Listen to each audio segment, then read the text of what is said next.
welcome to Grognards of Gaming. I'm with you as always, Rob the Grognard Dog, and with me are my co-hosts. Don Paulie. And GM JB. Right.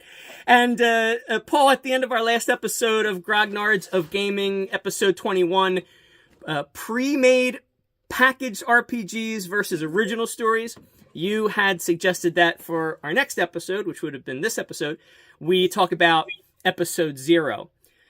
But we're going to preempt that episode because today we have a special opportunity to talk to fellow YouTube content creator, author, and RPG aficionado, Scott Lightmane Meinecke. Scott, welcome to Grognards of Gaming. Thanks, man. Professional Dungeons and Dragons player here, yes. Professional. I get paid to do it. No, I'm kidding. Yeah. If only, right? Yeah. If only. So, Scott, go ahead. What were you going to say?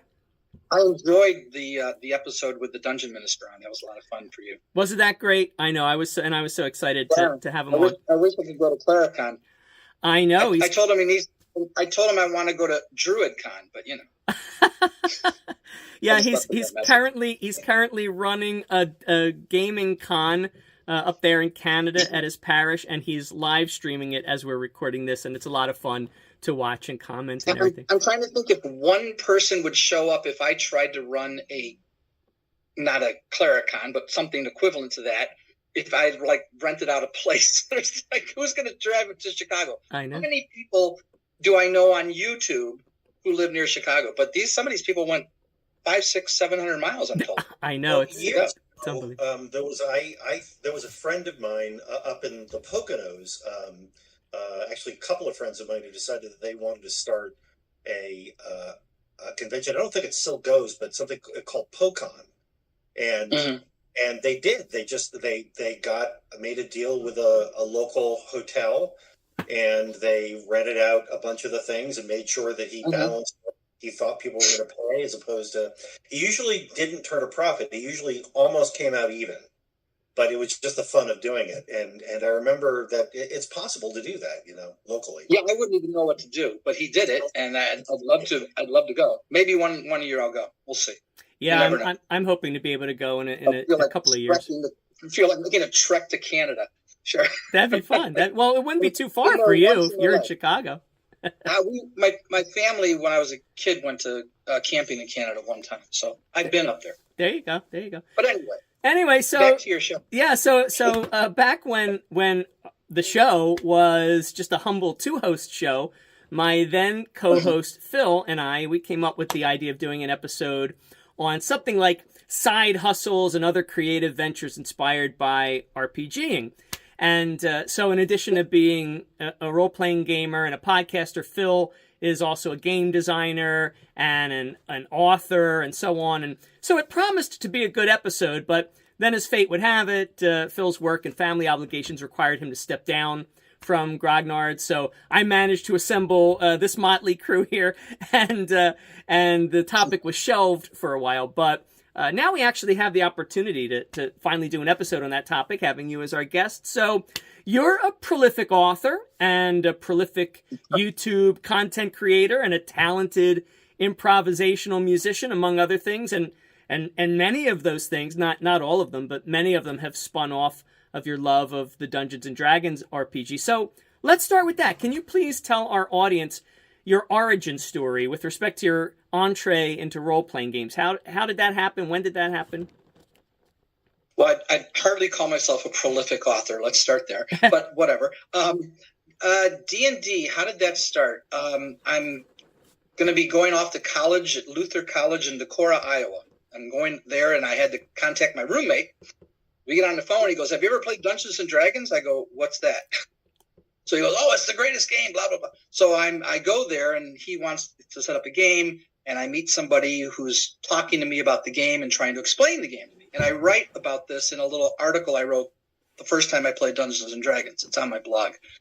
And actually, Bill Sylvie, the Dungeon Delver, read a condensed version of that. It wasn't about that, really. It was about the first time I played and everything that happened. But this guy's walking through the campus with me explaining the game, and I had no idea what he's talking about. I'm like, "What do you mean I forget what he said. It sounded like some theater drama club thing. I couldn't understand the concept of the game because I'm thinking Vertigo, like that, chess. And he's telling me like this could happen to you, and you go up levels, and I'm like, what? No clue at all. So we sat in our dorm room. There were about 6 of us. Played till 3:00 in the morning. Had no idea. I had no knowledge of rules. I did not know any of the rules. The whole thing took place in my mind, in my imagination, and I went to bed that night about 3 a.m. with dreams in my head, magic, monsters, treasure. I couldn't wait to play again.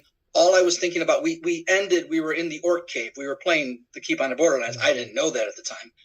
And all I wanted to do was get back there. I said, I can't wait to find out what's in there, because we started a battle and we had to end because it was 3 a.m. And I just couldn't get the darn game out of my mind. And when I came back home, got homesick and came home early and ended up going to college in Chicago, several of my friends from high school were playing the game. And I went, great, I'll come over. And that was the start of D&D in the 80s for us, which turned into a lot of gaming, especially over the summers. We played a lot every weekend, regardless. Well, at least once a week, almost once a week. And over the summer, as often as we could. So a lot of playing through the 80s and into the 90s. We played some, but then everybody split apart, and I've hardly played at all in the last 20 years. I've played several times. I used to play still at home with other players, but that all broke up too. Oh. So that's why I started writing, because of that. That's what spawned it. I didn't have anyone to play with. Right. I really wanted to play. Right. So. Okay, so before we get to your writing, you and I, we have a lot of overlap in musical tastes. You're a fan of 1970s prog rock, so is Paul, and so am I. And your YouTube channel features a lot of you playing, singing, and discussing that genre as well as other genres of music. In fact, that's actually what your earliest YouTube content from like 7 years ago consisted of almost exclusively. Can you tell us about the circumstances surrounding the advent of your YouTube channel? I think the first videos are all just me on the piano, right? Yeah, more or less. I'm trying to remember. I think that's what happened. I was walking dogs. I'm living on my own now, divorced, and so I'm on my own, and I'm walking dogs for a living. And this one lady's home, who I walked her dog, sometimes she had me spend the night there. She'd be gone for like a weekend. And I said, you're okay if I play your piano? She goes, you can play it all you want. So that's her piano. That's her place. And I'm playing. And I said, you know what? Let me just make a video of it and just put it up there for fun, for no other reason than I just felt like doing it. So those are all the early videos where you see, and you hear the dogs barking sometimes because they're there with me. And it added to the video. I thought it was really neat. Too bad she didn't want to date me, but she was cute. But no, she was busy with her own life and her own world, which I understood. But that's how it started. And I wasn't thinking about anything. And then a few people subscribed to my channel, and I was like, why are you subscribing to my channel again? I didn't know why. I wasn't doing it for anything other than I could make a video of myself and put it up. There's a place I can put a video, and I'll have it there. Yeah. And it was fun because I used to do that at my parents' home. I used to just sit in front of the piano, at the piano, and just play, just totally improvise, just make stuff up. And my parents enjoyed it. They loved listening to it because my dad was a big music guy with jazz. That was his thing. And he actually taught me how to play the way I'm playing, not like through lessons, but he would like talk to me like when he would just sit and play. I said, how are you doing that? What are you doing? He goes, I just make it up. And he said he called it playing physically. That's how he described how he would play. He used to use wood blocks sometimes. You'll like this. He would hit the piano when he was young, before he had kids, and he'd bang on a piano with wood blocks in his hands. Just utter dissonance in sounds. He did all kinds of. He wrote music. He composed music. He has a 30-minute string quartet he composed, and this guy was trying to get it performed in Chicago, and I don't think he ever got it performed. They were practicing it. But someone put it up on YouTube, and I don't think it's there anymore. Something happened. I don't know. Wow. 30-minute string quartet. I have the sheet music for it. That's amazing. I mean, we could do a whole separate video just on your parents, because your mom was also a celebrity, and maybe we'll do that sometime. Yeah. But your YouTube channel, it went from music, and then you started to branch off into other things. So what happened there? I'm trying to remember. The thing. I mean, I know how the D&D stuff started. Right. I'm just trying to think. Let's go there. What else was there? I don't think there was anything else. Oh yeah, the singing. I just had to go back over to my thing, over to my channel to check it. Because what did come next? The singing. I had studied voice for about a year. I studied piano for about 2 years.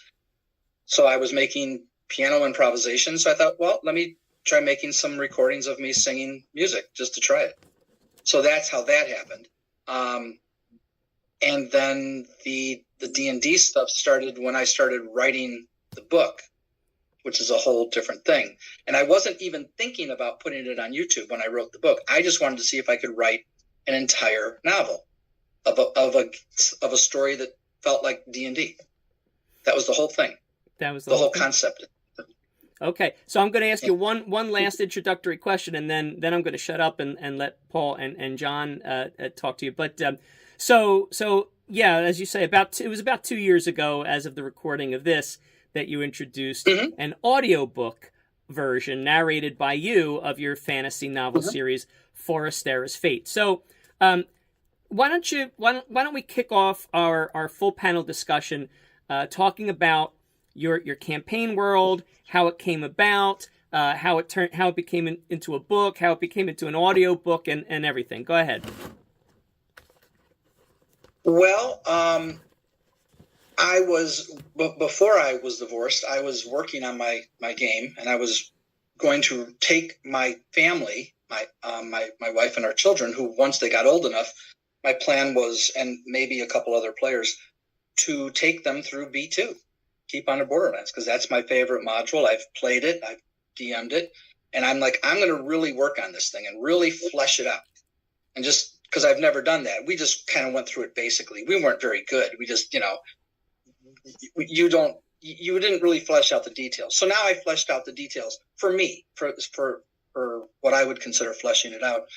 And then we get divorced and everything falls apart and my life goes into chaos. And now I'm like, so I've done all this work. I mean, for over like several years of just a little bit here, a little bit there, every time. And I wasn't really sure what to do at that point. And I thought, well, so I started thinking about playing by myself. And I can't really do that. I don't think that makes any sense. So I thought, let me see if I can just write it as though how it might happen. So when I first started out, it was kind of a combination of trying to see if I could turn this into a story, and then it became, let's see if I can make this into an actual book. I was just writing it on my blog, how it might go, how might this campaign actually play out. And so I had to create characters, and then I gave them names and just started.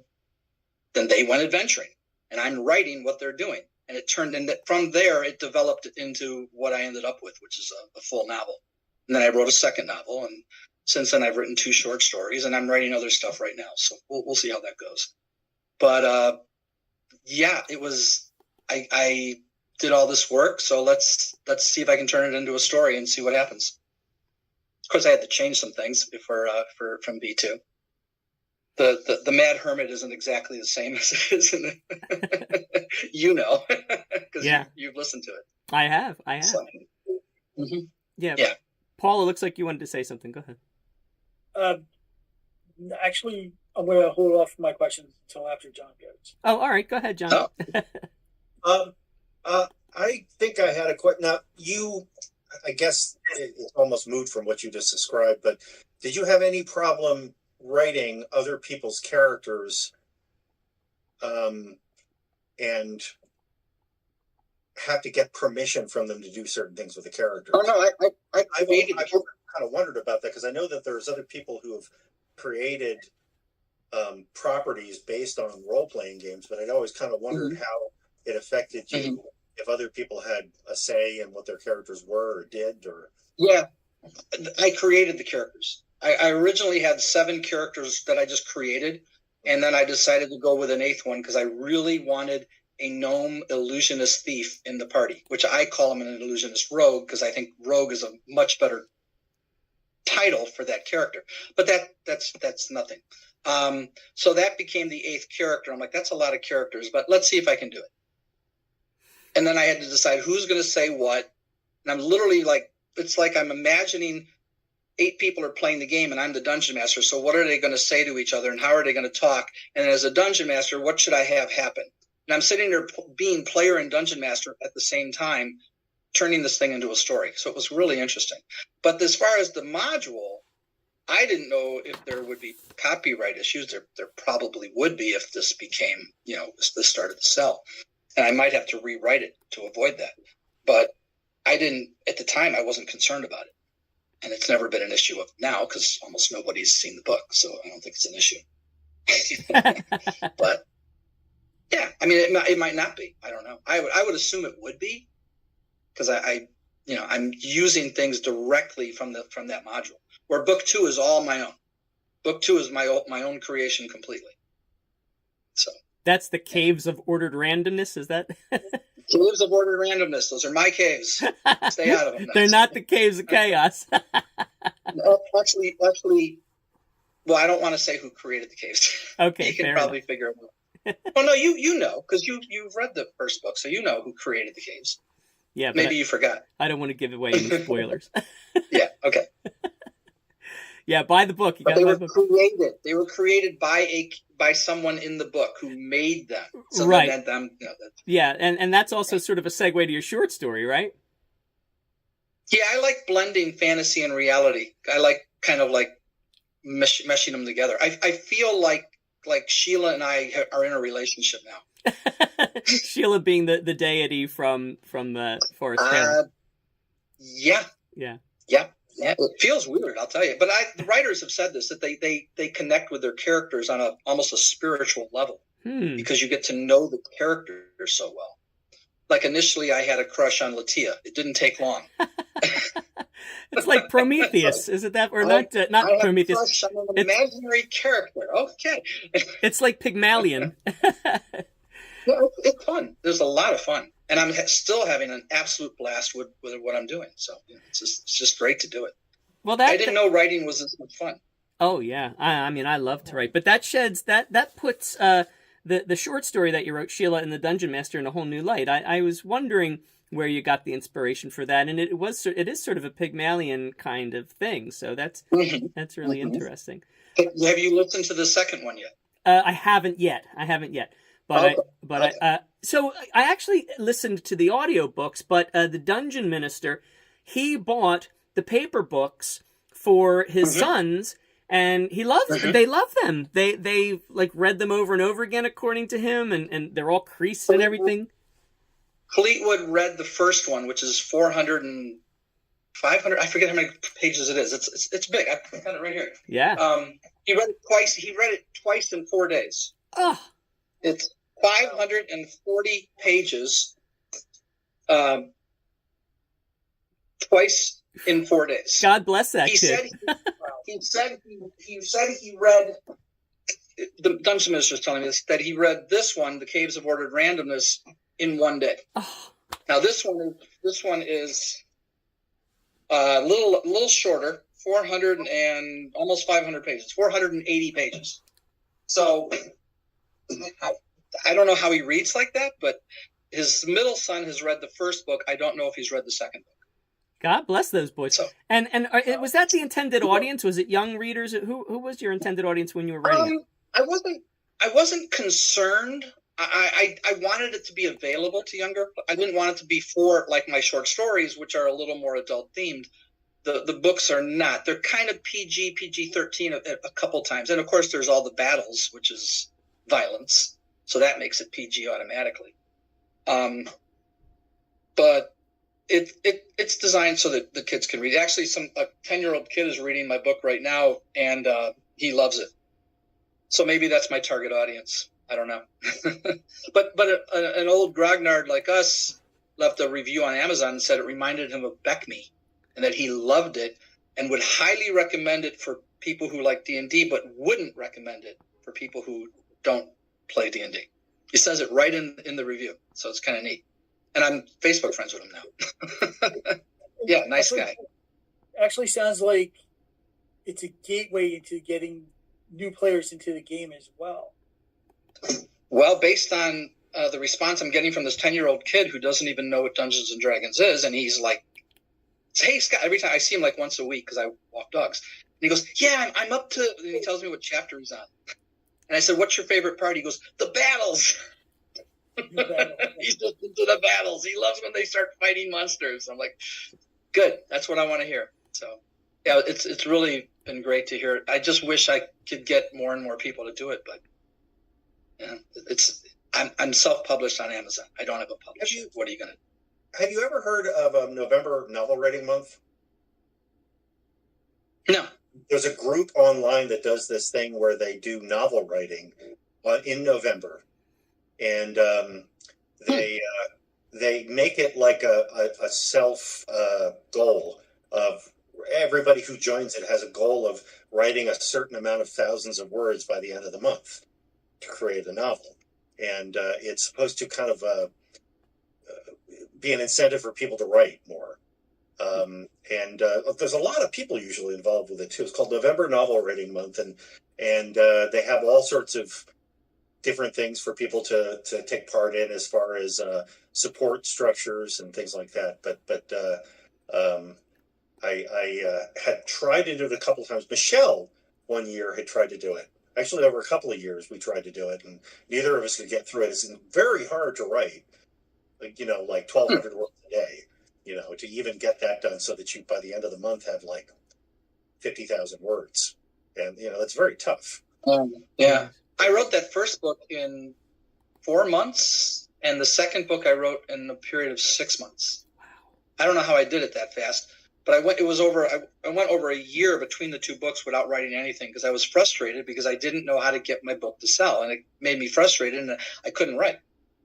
And it was only because of an interview I heard on YouTube that got me doing that. Let me turn that off. There we go. Just an alarm. I don't know if that showed up on your video or not. But it was an interview, which I can go into if you want. If we don't have to talk about it. But it inspired me to write. And I immediately got back into writing. And 6 months later, I finished the book. So he's one of the dedications in the book. So you'll see it if you well, it's in the video too. I think I mentioned it in the first chapter. I might mention it. I don't know. I don't remember now, but pretty wild how it just completely reconfigured my brain. I started writing again, just like that, from one guy's interview. Was it one particular thing about that he said in the interview that really lit the spark for you? Yeah. The main key words that I heard he said was it's very important to him not to be outcome dependent. And I went, huh? And he talked about how he doesn't want to do something that's dependent on how it's going to be received. Right. And so he doesn't worry about that. He says, I love what I do. I'm going to keep doing it regardless. Yet he's very popular. That's just so like that's the moral of the story of the Genesis song Duchess, isn't it? I'm not. Maybe I've heard it. Oh yeah, yeah. She's no bigger fan or aficionado on Genesis than this man right here. Yeah. I thought being a fan of prog rock you would get the reference, but that's all right. I'm not a big Genesis fan. I wasn't into Genesis until I finally heard Supper's Ready and Fourth the Fifth. I went, oh, they do have phenomenal music. My Genesis was Abacab and all that stuff, which is fine. Yeah. It's good. But I had only heard a very little bit of old Genesis, but now I've heard more of it. So yeah, they're great. Nice. They're great. But Yes is my band. Yes and King Crimson. Oh yeah, we love Yes and King Crimson too. And UK, of course. And UK. Paul and I love UK. Oh man, yeah. Love UK. As a matter of fact, speaking of spinning things off, Paul wanted to revive the old Top Secret game. and that TSR put out way back in the day. And I said, I'll run the spy genre for you, but I'm not doing top secret. I'll run it in the Fate core system. And Paul was like, all right, whatever it takes. So I basically took Danger Money and turned that album into an adventure. I wanted to play Top Secret. It looked interesting, but we were so into D&D, we didn't play anything else. All we did was play D&D. So it was, but it looked cool. The funny part was, while he did that, when I created the character, all the aspects were lyrics from Danger Money. That's right. That's what gave me the idea of just lifting the album and turning it into an adventure. But I like the lyrics of Danger Money, and I like the album cover. The song is like good but not great. I really like Carrying No Cross. That's a awesome song. Carrying. That was John Wetton trying to redo Starless, and I think he did a really good job. That's my opinion of what that is. Because it's written very similar to Starless. Yeah, I'm a huge Wetton. Me too. Oh, I miss him dearly. Yeah, poor John Wetton. May he rest in peace. And you use a lot of of prog rock music in your audiobook. What prompted you to just turn your novel into an audiobook? If you were looking to sell it, why disincentivize the sale by putting free audio versions of it on YouTube? Someone asked me to do it, and I said, "You want me to narrate it?" She goes, "Yeah, it would be great. I'd listen to it." And I went, "Why not? Let's try it." Again, I wasn't even thinking that. I was just happy that I wrote an entire book. The fact that I could get it on Amazon, it took like months to figure out Amazon. I never thought it was going to happen because I'm not good with technology, as you just saw with me trying to do this stuff. But once I did it, I got addicted to it. And the music was I was just going to play cool music as intro and outro. I wasn't, occasionally it themed. It was thematic. Towards the end, the second half, the music started to become more themed. In the second book, it's all themed. It's very thematic in the second book. The lyrics, the song choices fit the theme of that chapter. At least for me, they did. Sometimes they did almost to the point where I was like, was this song written for my book? Wait, what? It really felt like that at times. Like maybe 5 of the chapters, I got chills as I'm listening. Like, this is like written 30, however long year. It sounds like it's talking about this story. That's really weird. I call that the Pink Floyd Wizard of Oz phenomenon. There's so many tropes, fantasy tropes in fantasy stories and in prog rock music that they seem to go hand in hand. It's easy to find those connections. But the couple of the songs, I had no idea what music to use, and I just typed in the words from the chapter, and stuff came up, and I found something. I was like, what is this? And I've never heard it before. And I went, oh. Like, there was one in the first book that we all live in the valley. I'd never heard that before. And it was literally about them living in the valley. And I went, I guess I'll use that as the intro music. It just worked. But that was just a quirk, and there were, like, several of those in the second book, so. That's really cool. It was really neat. It's a lot of fun. I feel like I'm dominating the questions. Paul, why don't you, I'm sure there's something you want to ask Scott. Take us through the process of like you said how if I saw this as a D&D campaign, how would it go? Take us through the process of actually seeing it as a game and kind of translating that to a novel form. Yeah, the term I came up with to best describe my book is I say Forestera's Fate is D&D in story form, which is funny because 5th edition is D&D in story form as far as I'm concerned. It's all story driven, which we were like, the story is the game that then the story emerges. And I did get a 5th edition player to say that. He said, right, it's emergent storytelling. I said, yeah, but you guys are saying you're telling the story. He says, no, they're wrong when they say that. He said, it's all emergent storytelling. I said, okay, that's fine. So for me, I already had the story, the module I was going to use, but I had to come up with everything else, and I had to make changes to it. I didn't want to do it exactly the same. But when you play the part of each character, I had to try to distinguish, like, there's 2 girls and there's 6 guys. and one's a dwarf, one's a gnome, one's a halfling, 3 humans, a half-elf girl, and a human girl.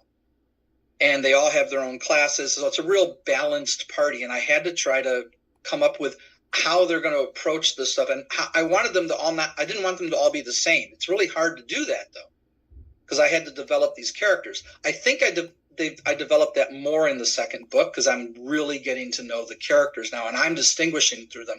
My friend who bought the book, he said he kept having to go back to the point where I listed all the characters, like here's the adventuring party, and he flagged that as he'd read, and he'd go, wait, who's Shinfia again? And he'd go back and check, or who's Nightwind? And he wanted because he didn't have them memorized in his head. So I'm sorry if I'm not answering your question right, though. You really wanted to know what the difference is between the player and the character, I think you were saying? The process from how you see the game unfold in your imagination, then how you get that to translate to novel form. Yes.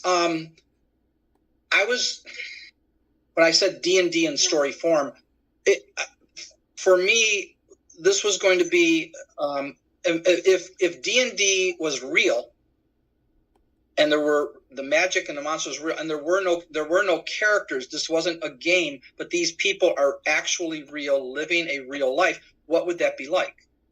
So all these characters for us, those are just characters that we play, and you don't think of them like that. I had to think of them as Shinfia. She lives in this village that's over here, and I had to locate where every village was, even though the map doesn't show them. But I had a map. That's the other thing I did. I drew that map 20 years ago for my D&D campaign. I was going to take them through this, but it was just a map. There's no locations. It's just, rivers, plains, and all that. So the characters, it's that this is, what would it be like if it was real life and all of this is real and not a game? And how does that translate into the story? So I had to I'm trying to think how to say it. I had to write it as though this was all real for them. So they're not just players going up levels trying to get power from the game. This is their life. That's why I ended up making background chapters for each of them. This one guy who was, it makes sense. Who was, what you said. I get it. Yeah, this one guy who listened to the whole thing, he said, I think instead of writing those background chapters, you should have fused them into the story. You shouldn't have written separate chapters. I disagreed with him, but I saw what he was saying. I'm like, nah, I wanted them to each have their own background chapter. I thought that was more fun. He said, for a story, though, you should have just worked it into the story as they're going. But, yeah, I liked it better the way I did it. He had a lot of good constructive criticism for me, though. He said I need to read this book called The Fantasy, something kind of like the rules for writing fantasy. There's a book that he told me, you have to read this book. He said, because you don't know these rules that you need to be following when you write fantasy. I said I wasn't concerned about that. Right. I didn't need to write correctly. I'm just gonna tell my story. But yeah. I appreciate that he gave it to me. Yeah, I've even got it on Kindle. I forget what the name of the thing is though. Yeah. But it was nice to finally get somebody who really gave me a lot of constructive criticism. Well, yeah, at one point he said the characters, it seems like the Mr. Rogers of D&D. There nothing bad ever happens to him. I'm like, what? What are you talking about? I said, have you played the game? And he said he had. I'm like, okay, I really confused me. The Mr. Rogers, because everybody's so happy, and I'm like, well, yeah, but then they get into battles and they almost die. What? Yeah. But he's like, yeah, you're so. I was like, but yeah, they're not grumpy people. These are all good, decent people. They're moral, they're ethical, and they're trying to be good people. Yeah, they're not murder hobos. Right. I mean, there are. And digging more into what Paul had said, though, about how you go about actually creating the stories, do you find that you need to do outlines or? Oh yeah. Sure. And how quickly do you do that? How formally do you like outline a chapter and then go to chapter 2 and chapter 3? This is where the first problem's going to come up, and there's a resolution. Yeah. More so in the second book, because the second book was all mine. Where in the first book, I already had a lot of the details. I just had to decide what order they would happen in, and how they would happen, and what other things would happen. So that's where I would like make an outline on a sheet of paper. I would like write things down. Of course, at times I'm writing, and I'm having to keep track of all of their hit points. I'm not like, okay, that if they're going to get hit here, how much would it hit? Now in the book, it doesn't say Latia took 5 points of damage. It just says the orc hit her with his sword, wounding her. So I had to mark down how much she's at, because I'm like, I had to keep this realistic. She's only got X number of hit points. They all have X number of hit points. So I needed that to make sense, I guess, is what I was trying to say. Well, that's really interesting. I did not know that you were actually solo playing your campaign for during the combat scenes. I would write. I tried rolling dice. That got way too. Several people asked me, "Are you rolling dice to determine if they hit or not?" I said, "I tried that. That got way too complicated. You can't do that and write. I'm trying to do it and write them. No, this is nuts." So I just determined, did this creature hit them? Did they hit the creature? And then in my mind, I was trying to think about how much damage is it, because when they're first level, it don't take much to knock you down. And the lowest one had 5 hit points, which is good for a D&D party. At first level, the lowest is 5 hit points, So I had to have them like just do a little bit of damage. But 2 points when you have 5 is not a little bit of damage. That's a pretty good wound. Yeah. So how do you show this? So if you read it or listen to it, you'll see me how I'm trying to describe the amount of damage that's being done. Like it'll be slightly, or things like that. But yeah, I had all their character sheets on the table, and I'm like, okay, this is getting crazy. So you were actually trying to have it make sense by the rules, so that if somebody read this, they would say, okay, that makes sense. It tracks with how I play the game. And I was keeping track of approximately how many experience points they would have achieved, so that I knew about when they would go up a level. And then I had to incorporate that into the story, because it's not go up a level, because this is real life. So how do you translate real life to I'm getting more powerful? So I came up with a system for that.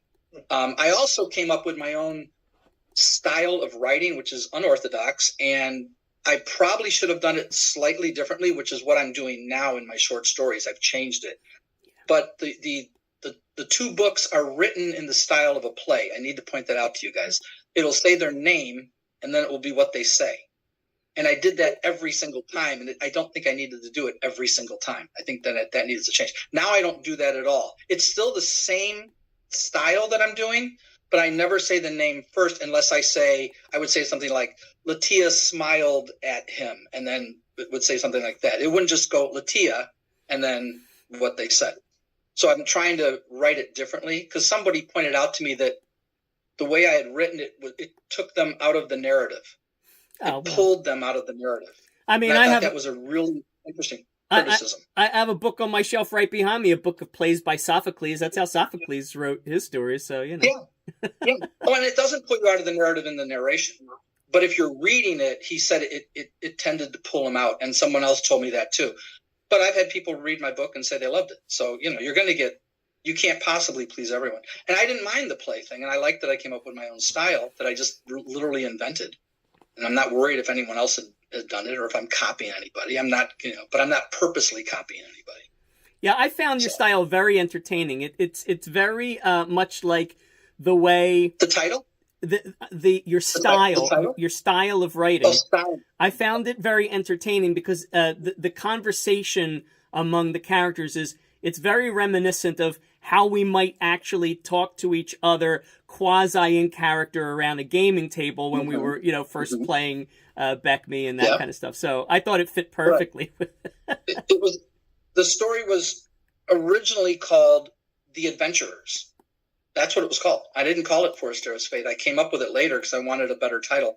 What was I going to say? The other thing was to differentiate the races. What's the difference between gnomes and dwarves and humans in my world? Because this is my world. So what is the difference?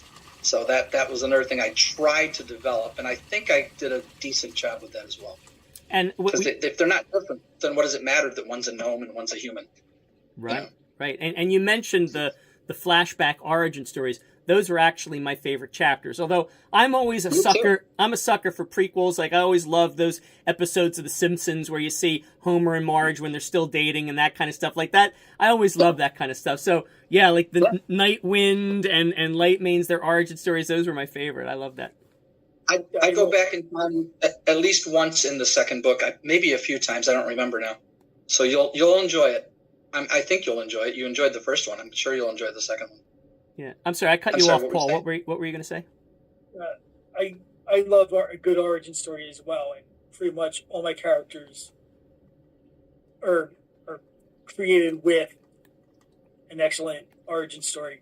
Oh, I've never written an origin story for my characters. We never did it. We thought about it, but it just never mattered to us. But we should. It's fun to do it. Now that I've written whole chapters on all the characters, it's like my understanding of the characters got way better after those stories, because now they have a past that I didn't even know about.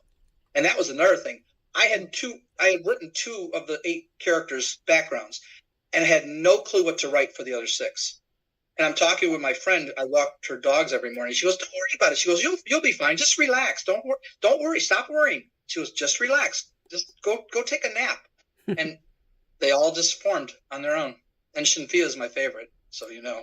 I find it helps to get in touch with the character a lot more. Oh. So it's not just like a sheet of... They come to life. Yeah, exactly. We didn't need that when we played the game. Right. I understand why some people do it, but I didn't need to know what my character had been. I think it would have added to it. I think it would have made it even better. But to just play the game, I've got a first-level fighter. He's got 8 hit points, and here's his stats. That's all I needed. But I'm not opposed to writing origin stories at all. And now that I've done it, it's even now I want to do it now. Yeah, I always found it to be a good creative outlet too. You know, just to keep the imagination working. Of course, next time I play, I'm probably just going to play one of the characters from my book. That's what I'm going to do. Well, you know, if there you go. If we see each other at Clericon and we sit there around the table, that you're going to have to play Lightmane the elf. I mean, that's everybody's going to be expecting. But I do a pretty good dwarf, so I don't doubt it.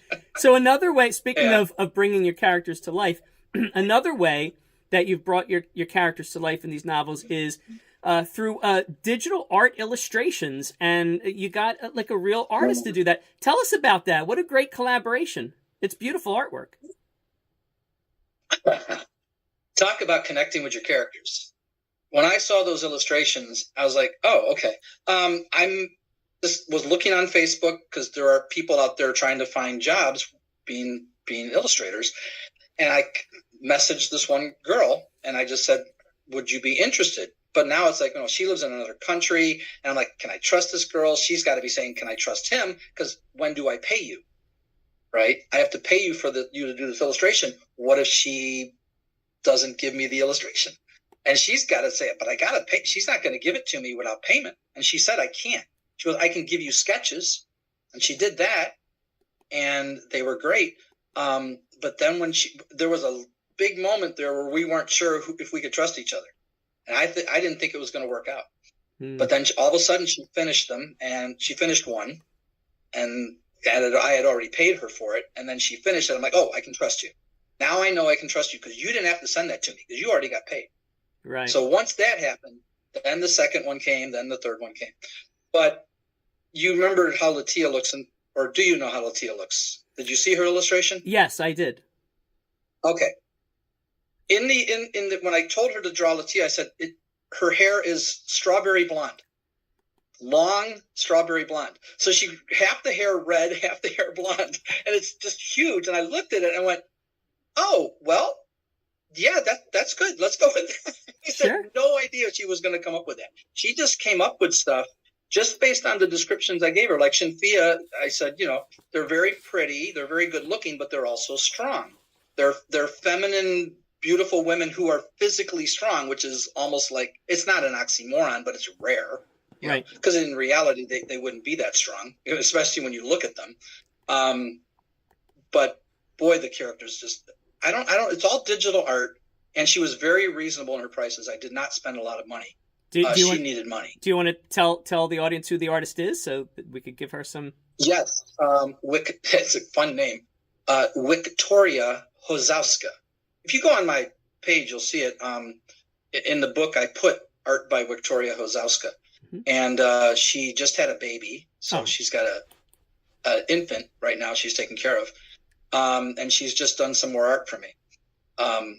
But it's so cool to have a kind of relationship like this with somebody that you just talk to and say, can you do this? Could you do that? And when she would show it to me, I would say, well, sometimes I wanted her to make changes to it. But we really developed a good relationship, a really good working relationship. And it really feels great to have that kind of experience, that kind of relationship with someone. Because I've never had a relationship like that with anyone. She could have been a guy. It wouldn't be that much different. Yeah. So yeah, meeting her was just luck. I feel, or maybe I should say fate, because it feels like fate now, meeting her on Facebook. And the fact that we still communicate, we've stayed in touch. And she's done some things for me since, but I can't do any more. I'm at a point where I've just got to let that go. Maybe down the line I'll be able to hire her again, because I'd like to make an Art of Forestera book. Mm-hmm. That's what I really want to do. But I mean, we're talking full book now. That's a lot of illustrations. Yeah. So I told her, I said, if they ever start selling, I had Amazon send her a copy of each book, so she's got the books. So she was happy for that, and she designed those covers for the short stories. I hope that she can figure out how to make it work. She said she'll take a look at it. Something about the size wasn't exact for one of them. The size was not the exact size. It was like 8.369, and this one's 8.124. And I'm like, what? I had no clue what they're talking about. And it would not load. And all of a sudden, I got locked out of it, and I couldn't even do anything. Oh, no. And that's when that was nuts. But they can still, I didn't think anybody could purchase them, but you can. So we were going to try some illustrations, black and white sketches for the short stories, but that didn't work out. It was too hard for her, and it just didn't look right. So we let that one go. But she did draw some of the characters for the second book, even though there's no illustrations in the second book. But yeah, those illustrations really brought the book to life in a wonderful way. Because I know what each character looks like, Right. So it's really cool. What about reverse engineering the fantasy novel series into a publishable, at least self-publishable RPG campaign? Have you thought of that? I'm open to anything with Forestera's Fate. I'm open to all kinds of. I would love to, explore anything and everything. But right now, I can't even get people to buy it. I've got 4 written reviews on Amazon. 5, one person just gave it 5 stars. They all gave it 5 stars. Now, 3 of the people I knew. So, but still, at least they wrote something. They took the time. The one guy who did it, I didn't even know he was going to do it. The first review I got. And he said, it reads like a great gaming session. Yeah. Oh, when he said that, I was like, that's it. I'm done. Yay. That's all I needed to hear. I was like, oh my God. Reads like a great gaming session. I couldn't get a higher compliment. That is a great That was all I needed. That's all I needed to hear. So when the other guy said it sounds like a Mr. Rogers adventuring party, I just cracked up. Here we go adventuring. Let's go have some fun. Oh, look, it works. But I'm glad he told me that, because I was trying to see why he thought that. What did he see? So, but he's a critical writer. He's very critical of writers, this guy. Mm-hmm. But he's nice. We talk. There's there's a point somebody made about Star Trek, The Next Generation. The first season or two, there was a big Roddenberry rule that said nobody can have problems of the main characters with each other. Everybody gets along. It's the problems from outside that they have to deal with all together as a group. Right.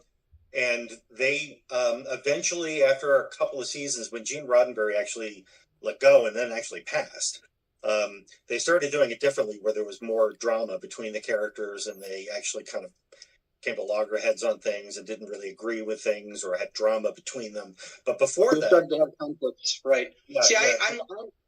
I agree with Roddenberry. I like that, but I also see the need for conflict. I also see the need for conflict. But I wanted my characters to be very Roddenberry-esque. This is a bright future that he envisioned that humanity would achieve, and TNG talked about that a lot, especially with the episode with Mark Twain. If you remember that one, when she talked, right? When they actually go back in time. No, right. He's talking to Troy, and she's telling him that we've eradicated poverty and blah. And like, oh yeah, that's what we're supposed to be doing. You know, how the world is now, because Mark Twain was very cynical. Yeah. And when he thought that the future was bright, he was no longer cynical. And I thought, well, that's the kind of world I'm trying to create here, where it's a positive thing. But you do need the conflict in writing. You have to have conflict. And maybe I didn't have enough conflict for this guy. I clearly didn't. Well, you don't have conflict between the main characters, though. You could say that they all work together beautifully, but it's everybody else that they work against. That's where the problem comes in. But I think that's why he called it Mr. Rogers, because they all got along so well. I said, they're good friends. They became the best of friends. They're with each other all the time. Why would they be fighting? He goes, because you just do. People get on each other's nerves.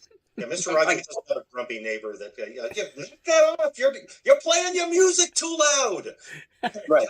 Get those kids off my lawn. I can't imagine that he would have had that in his number. Yeah. Yeah, but I like Roddenberry's vision. I think it's great. Yeah. So what about other future projects besides in the universe of Forestera? Do you have plans to do that kind of stuff? Other than Forestera? You mean with writing? Mm-hmm. No. As of right now, no. What I'm doing now is even more adult oriented than those short stories. So that's more. It's just stuff I'm writing on my blog. I may publish it one day if I finish enough of the stories. We'll see. But it's all based on Sheila and the Dungeon Master, those two characters. So that's where I'm just doing it to try it and to see what happens, basically. Because why not? Yeah, why not? See where it goes. But it's still in Forestera. Okay. It's so it's that.